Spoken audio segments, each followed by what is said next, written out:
Hello student, आज हम पढ़ रहे हैं एकाकी व्यापार की विशेषताएं। जैसा मैंने आपको लास्ट वीडियो में बताया था, जिसे मैं डिस्क्रिप्शन में दे दूंगा,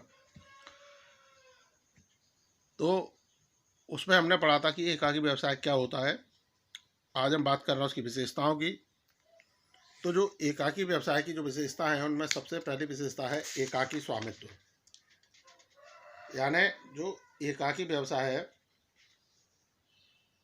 उसका जो व्यापारी है, उसका जो स्वामी है, वो अपने व्यापार का सर्वे सर्वा होता है। सर्वे सर्वा अर्थात सारे कार्य वो खुद स्वयं स्वयं करता है, खुद ही करने होते हैं। इससे व्यवसाय के जितने भी काम हैं, उन सभी कार्यों के लिए वो स्वयं उत्तरदायी होता है तथा व्यवसाय की जितनी भी जोखिमें हैं वह स्वयं वहन करता है, यानी स्वयं उठाता है। एकाकी व्यापारी यदि उचित समझे तो व्यवसाय में सहायता देने के उद्देश्य से अन्य व्यक्तियों को नियुक्त कर सकता है, लेकिन स्वामी वह अकेला रहेगा। यानी जो एकाकी व्यवसाय है, उसका जो व्यवसायी होता है, व्यापारी होता है या उसका मालिक होता है, वह स्वयं अकेला होता है। वही व्यवसाय के संपूर्ण संचालन को करता है, व्यवसाय को चलाता है और साथ ही उसमें होने वाली जोखिमों को वहन करता है, जिसके परिणाम स्वरूप उसे लाभान्वित प्राप्त होते हैं। और अगर वह चाहे तो अपनी सहायता के लिए अन्य कर्मचारियों को नियुक्त कर सकता है, लेकिन मालिक वो स्वयं अकेला ही होगा। फिर है आसान गठन एवं समापन। तो एकाकी स्वामित्व व्यवसाय को प्रारंभ करने के लिए हमें कोई कानूनी कार्रवाई नहीं करनी पड़ती या ज़्यादा कानूनी औपचारिकताएं पूरी नहीं करनी पड़ती। केवल कुछ व्यापार हैं जिनके लिए हमें लाइसेंस लेना पड़ता है।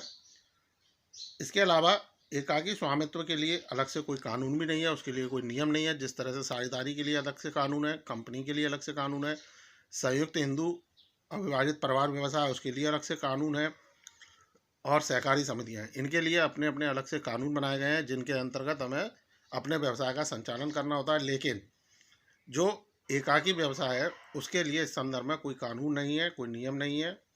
वे अपनी आवश्यकता अनुसार व्यवसाय को प्रारंभ कर सकते हैं और अपनी इच्छानुसार जब चाहें जब उसका समापन कर सकते हैं, यानी उसको बंद कर सकते हैं। जैसा हम अपने आसपास देखते हैं कि हमारे आसपास कई दुकानें खुलती है और कई दुकानें बंद होती हैं, तो उनके लिए हमें कोई वैधानिक कार्रवाई, कानूनी कार्रवाई करने की आवश्यकता नहीं होती।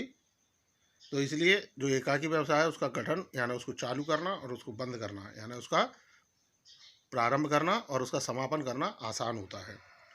फिर है असीमित दायित्व। तो असीमित दायित्व का अर्थ होता है कि यदि व्यवसाय के अंदर व्यवसायी को हानि होती है, तो ऐसी हानि की पूर्ति उस व्यवसाय की संपत्ति के साथ साथ उसकी निजी संपत्ति से भी उस हानि की पूर्ति की जाएगी। ये होता है असीमित दायित्व। तो एकाकी व्यापार में चूंकि सर्वे सर्वा व्यापार का संपूर्ण उत्तरदायित्व उसी एक ही एकाकी व्यापारी पर होता है, उसी व्यापारी पर होता है, व्यक्ति पर होता है। तो ऐसी स्थिति में जो व्यापारी का दायित्व होता है वो असीमित होता है। अर्थात व्यवसाय के अंदर अगर कोई हानि होती है या व्यवसाय को किसी अन्य व्यक्तियों के ऋण चुकाने होते हैं, तो ऐसी स्थिति में जो उसकी पूंजी है, पूंजी से तो भरपाई करेगा ही करेगा, इसके अलावा उसे अपनी निजी संपत्ति को भी बेचकर, यानी उसकी जो व्यक्तिगत संपत्ति है, निजी संपत्ति है, उससे उस ऋण की भरपाई करनी होगी। अगला है पूर्ण नियंत्रण एवं प्रबंध।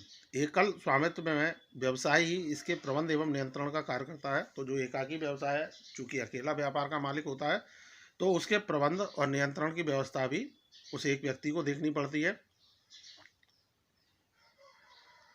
बाद में वह अगर उसे लगता है कि अगर वह उस कार्य को अच्छे से नहीं कर पा रहा है, तो वो चाहे तो किसी अन्य व्यक्ति को सहायता के उद्देश्य से अपने व्यवसाय में रख सकता है या नियुक्त कर सकता है, जो प्रबंध व्यवस्था को सुचारू रूप से कर सके। अगला है संपूर्ण लाभ का स्वामी।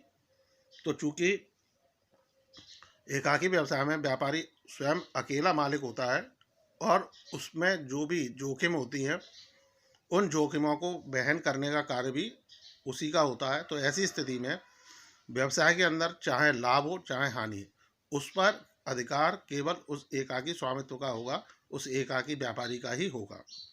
सो स्टूडेंट, आपको ये एकाकी व्यवसाय की विशेषताएं समझ में आई होंगी। इनसे संबंधित कोई भी क्वेश्चन, डाउट्स, क्वेरीज के लिए आप मुझसे संपर्क करें। So thank you.